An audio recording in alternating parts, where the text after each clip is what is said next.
Olá pessoal, eu quero tomar a liberdade de narrar para vocês um texto escrito por Fernando Weisman, cujo título é Organizar-se é a chave da sobrevivência. Você que se interessa pelo cenário político nacional, acompanhe comigo esse texto. Esse vídeo será enriquecedor para a sua vida e para os seus conceitos políticos. Organizar-se é a chave da sobrevivência. As pessoas costumam associar o nome do filósofo italiano Antonio Gramsci como o grande arquiteto do que se chama hoje de guerra cultural. Porém, isso é uma meia-verdade. Na realidade, a guerra cultural em si, com os mecanismos usados hoje, não foi arquitetada por Gramsci. Mesmo tendo sido ele o criador do modus operandi, que era a ocupação dos espaços na sociedade, através da infiltração na mídia, nos meios artísticos e nas universidades. Ele mostrou o caminho, a forma, e isso fica muito claro com a leitura dos 29 volumes que formam Os Cadernos do Cárcere, nome dado à obra escrita enquanto o autor esteve preso por 11 anos, de 1926 a 1937, na Itália. Mas a técnica em si, que consiste no aprofundamento da cisão social, da exacerbação das diferenças, da divisão da sociedade em diversos grupos, deriva do próprio marxismo e do leninismo. Tal técnica foi se evoluindo até alcançar a forma como foi disseminada e que hoje colhe seus frutos, com a existência de sociedades completamente esfareladas, sem coesão, onde as pessoas vivem separadas por abismo colossal que impede qualquer tentativa de união.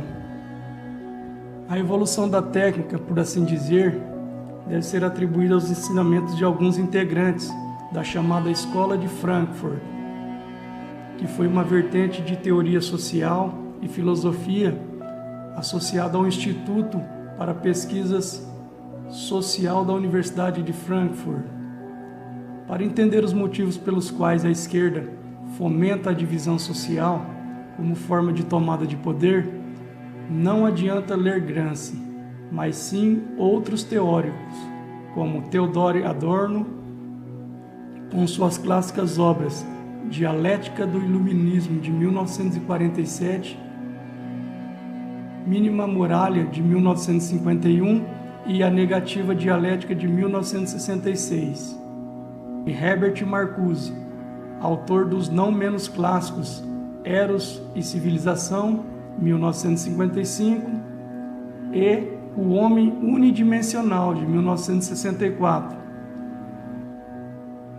Foram os pensamentos difundidos por esses filósofos, entre outros, é claro, que influenciaram fortemente a nova esquerda europeia e as revoltas estudantis de 1968 e 1969 nos Estados Unidos e na Europa, e que assim deram um pontapé inicial de derretimento e fragmentação da sociedade.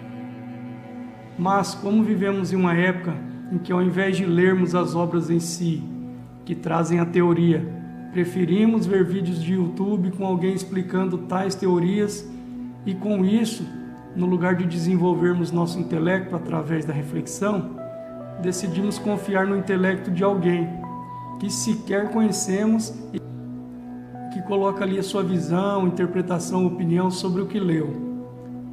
Ou às vezes, até pior, sobre o que não leu.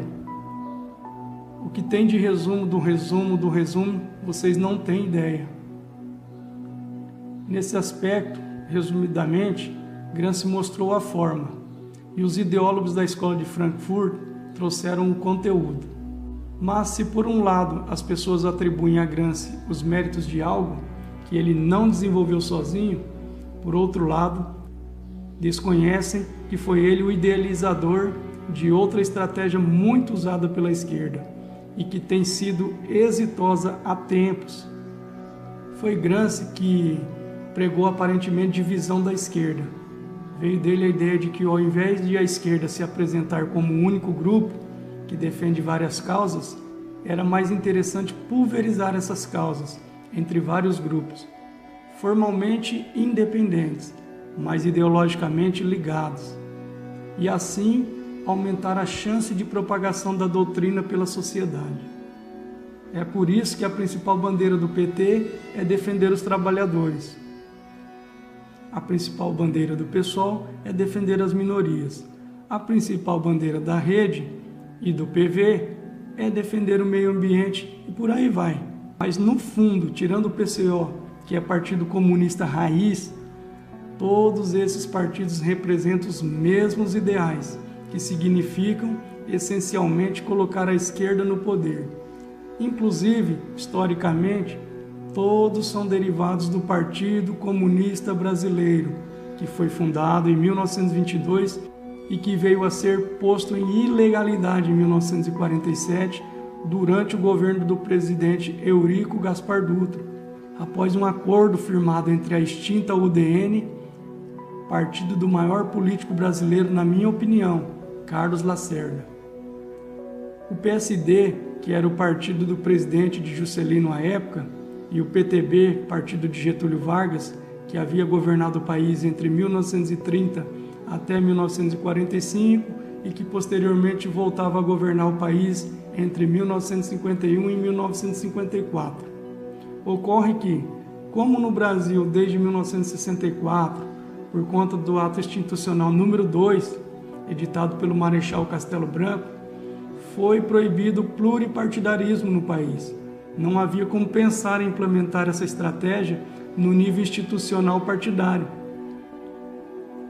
Para os que gostam de história, o sistema bipartidário, que contemplava a existência de apenas 2 partidos, a Arena, que era a situação, e o MDB, que era a oposição, vigorou até o fim de 1979, quando o presidente Figueiredo sancionou a Lei número 6.767 de 1979, que ficou conhecida como a Lei Orgânica dos Partidos Políticos.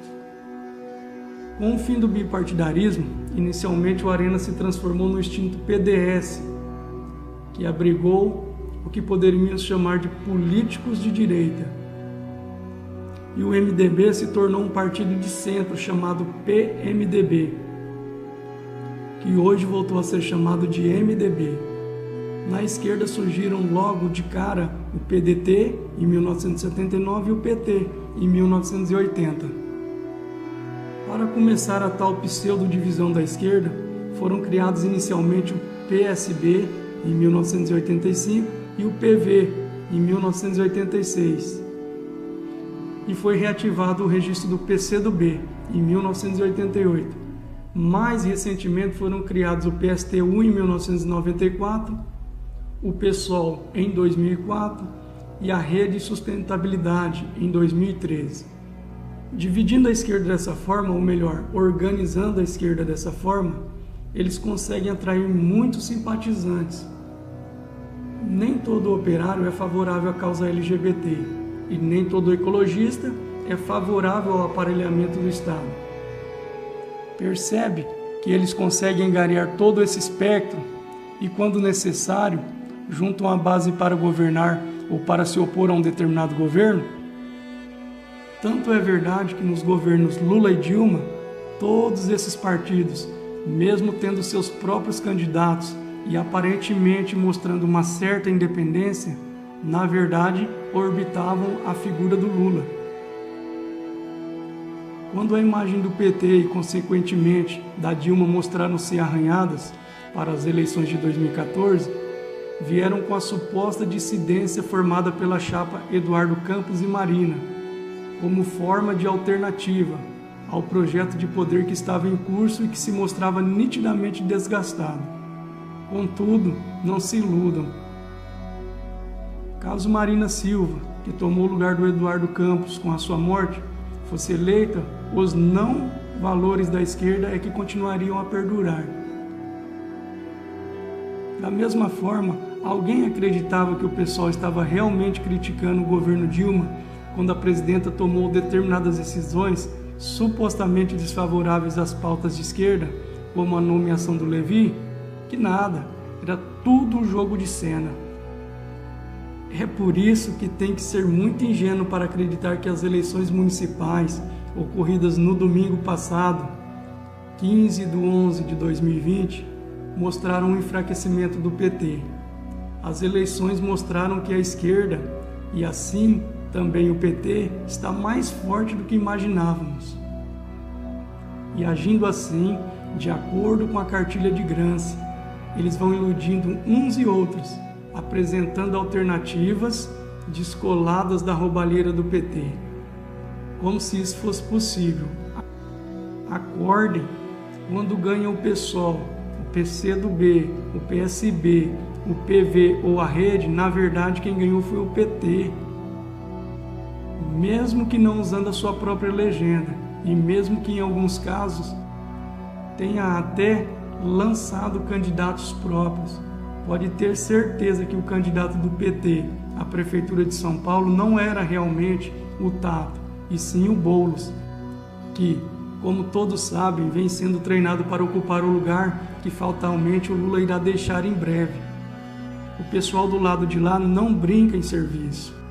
Mas, como tudo que é ruim sempre pode piorar, vocês já ouviram falar sobre o chamado Teatro das Tesouras, certo?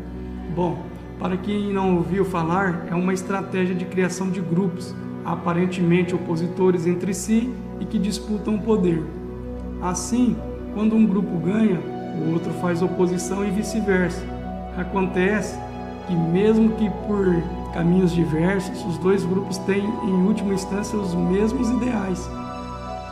No Brasil, vivemos o teatro de tesouras protagonizado pelo duelo PSDB e PT, que marcou as décadas de 1990 e 2000. Embora um partido se colocasse no polo diametralmente oposto do que se colocava o outro, no fim era tudo uma grande encenação, daí o termo teatro.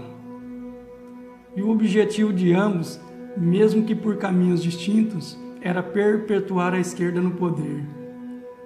Não está claro hoje que o governo FHC pavimentou o caminho para a chegada do PT ao poder?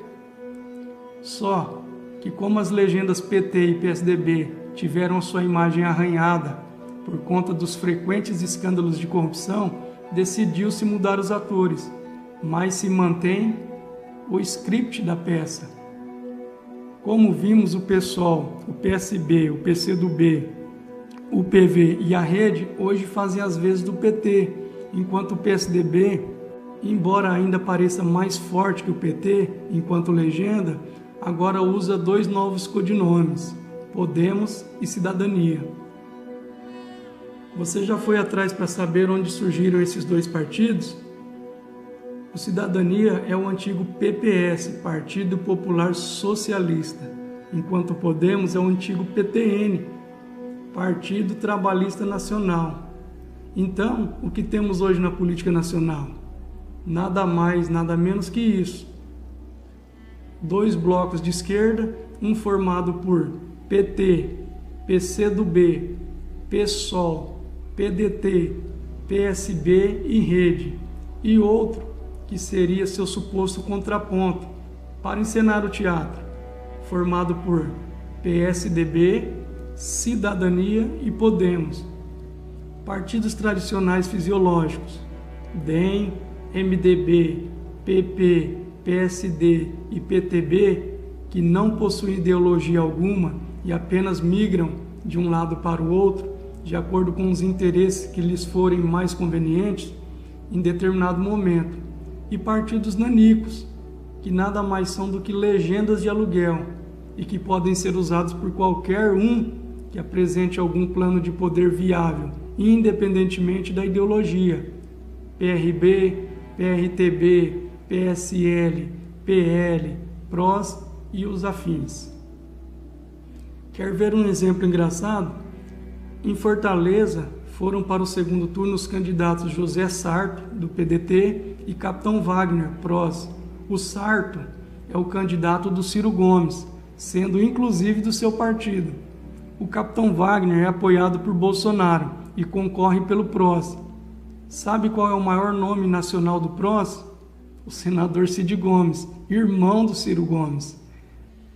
Percebeu como o PROS é um desses partidos que aluga a legenda para quem quer que seja, independentemente da ideologia?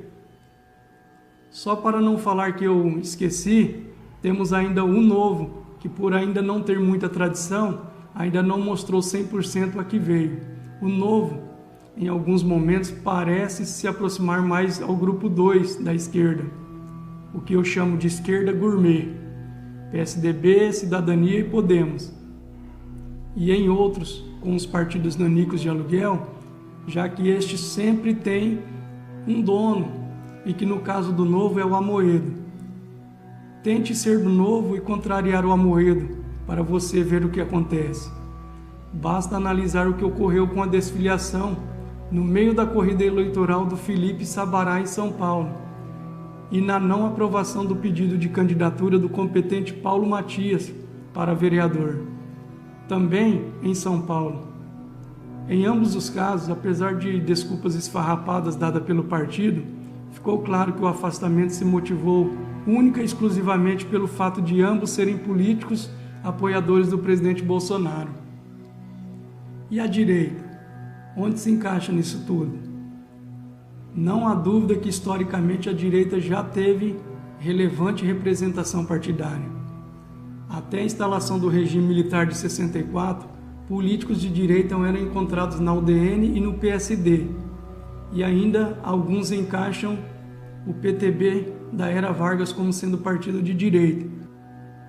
Durante o regime militar, com o bipartidarismo, o Arena era partido de direita. Acontece que o regime militar trouxe um comodismo insalubre à direita no cenário político brasileiro. E assim, quem começou a fazer política de verdade foi a esquerda. Com o fim do sistema bipartidário, o Arena virou o PDS, como vimos, mas que abandonou os ideais de direita. Foi do PDS que nasceram o PFL, atual DEM, e o PP. Assim, a direita simplesmente não possui organização partidária que a represente. E ao invés de se tentar resolver esse problema, que é crucial para qualquer pretensão política conservadora, a direita prefere ficar discutindo se quem tem razão é o youtuber templário, número 1, ou o youtuber templário, número 2. Prefere ficar discutindo se os militares, que já são uma realidade, queiram ou não, deveriam participar do governo, preferem ficar discutindo se o presidente deve ficar quieto ou abrir mais a boca, se o Olavo tem razão ou se só fala besteira, se o Aras é um comunista disfarçado ou não, se tem que fazer manifestaçãozinha inócua a toda hora, se uma pessoa é mais conservadora do que a outra e por aí vai. Percebeu o abismo que separa a organização dos atuais agentes políticos do Brasil? Será que se, por exemplo, Luiz Felipe de Orleans e Bragança, vulgo Príncipe, tivesse conseguido participar das eleições para prefeito de São Paulo, o resultado não poderia ter sido outro? Acorda, direita bebê, acorda. Escove os dentinhos, estude para aprender como o jogo é jogado e coma muito arroz e feijão para se fortalecer e poder entrar em campo. Mas antes de fazer qualquer coisa nesse sentido, jogue fora agora sua prepotência e soberba. Entenda que é a humildade que vai nos conseguir levar a algum lugar. É preciso entender que uma guerra é vencida em duas etapas, estratégia e execução. A estratégia, por sua vez, também se divide em dois passos. O primeiro é determinar qual é o objetivo final. Ocorre que, para se chegar lá, é necessário cumprir um determinado plano, e é por isso que ainda no campo da estratégia faz-se necessário desenvolver um planejamento para alcançar os fins almejados.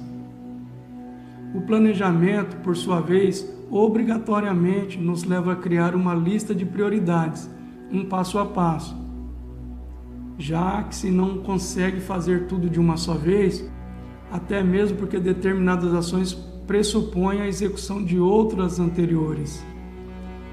Definidos os objetivos, onde se quer chegar e o planejamento, como se chega lá, aí sim começa a execução. Hoje, a direita até tem um consenso quanto ao objetivo que é resgatar os princípios éticos e morais da sociedade. E para isso, todos concordam que se faz necessário expurgar de uma vez por todas a esquerda em todos os seus espectros, venha ela com disfarce que quiser. Acontece que, mesmo havendo um consenso em relação aos objetivos finais, não há planejamento algum. Na verdade, sequer há pontapé inicial do planejamento, que é justamente a definição da lista de prioridades. Para alguns, o mais importante é colocar um conservador no Ministério da Educação. Para outros, é cortar relações com a China. E para outros, é conseguir governar. E assim, mostra-se aceitável alianças com o Centrão, por exemplo. E ainda outros, mais apressadinhos, que têm como prioridade depurar a direita, como se pudesse depurar algo que sequer existe. Esses já escolheram o papel de parede da sala, mas não se atentaram ao fato de que sequer compramos o terreno para construir a casa. Os mais desavisados vão vir com a máxima: uma coisa não exclui a outra. Eu concordo que há uma série de medidas que podem ser tomadas concomitantemente, mas nem sempre é assim. Em especial, no carcomido sistema político em que vivemos, muitas vezes, para alcançarmos algo, teremos, mesmo que momentaneamente, abrir mão de outra coisa. Da mesma forma, nem toda atitude que pode parecer desencontrada da agenda conservadora significa que o governo abandonou a agenda. Talvez, em alguns casos, seja necessário ceder até recuar, para que depois possa se avançar de forma mais incisiva e principalmente sustentável. Divergências são positivas. O debate de ideias é enriquecedor, mas precisamos aprender com o lado de lá, naquilo que fazem bem. Entre outras coisas, se quisermos lavar a roupa suja, temos que o fazer dentro de casa, de forma inteligente, com mais cérebros e menos fígado. É indispensável que a direita defina qual é a sua lista de prioridades, para só assim podermos fazer o planejamento estratégico e colocar o plano em ação.